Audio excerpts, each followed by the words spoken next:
I'm going to be playing your friendly neighborhood Krenko mob boss, and being the degenerate goblin player that I am, I happen to draw into everyone's favorite turn 1 Soul Ring. Second turn, drop another mountain, tap 4, and we're casting Krenko. Now, anytime we cast our commander from the command zone, the command tax increases by 2 generic mana, and this only happens when we cast the commander out of the command zone, not from any other location. So as soon as we cast him for the first time, command tax goes up to 2. Say our salty opponents are not too happy about our start here, and they say, no, Deadpool, help me out here, and hit our poor little boy with a deadly rollick, where we'll drop another mountain, tap our 6 mana, and boom, Krenko. If he dies one more time, we recast him from the command zone. At that point, he's going to cost 8, so casting him 3 times will have cost us 4 plus 6 plus 8 is 18 mana. So now we're going to look at a second scenario. We're going to use the command beacon. So we've got our turn 1 Soul Ring, gross, untap, play our mountain, tap 4, cast our Krenko. Command tax is now at 2. Opponent says, nah bro, deadly rollick, you're Krenko. Krenko goes back to the command zone, and we untap for our turn. Now we top deck our command beacon. So we think, okay, let's play the command beacon. So we'll drop that and think, well, I have 5 mana here, so I can't recast Krenko unless, well, let me sacrifice my command beacon, and I'm going to put Krenko into my hand. The tax will not increase. It's going to remain at 2, since the only time it increases is when you cast him out of the command zone. So even when we play him from hand for 4 mana, we're saving 2 mana immediately on this cast at the cost of having to sacrifice a land. So we are going to go through that, but the command tax is also going to remain the same. If Krenko dies again, Krenko goes back to the command zone again. Then we go to the following turn, we play our land,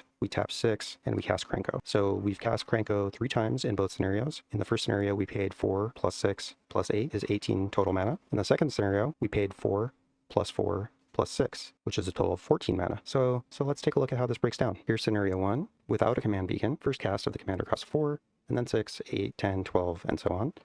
Cumulative cost being here, which is 4 plus 6 plus 8 plus 10 plus 12, and so on. Added up cumulative totals.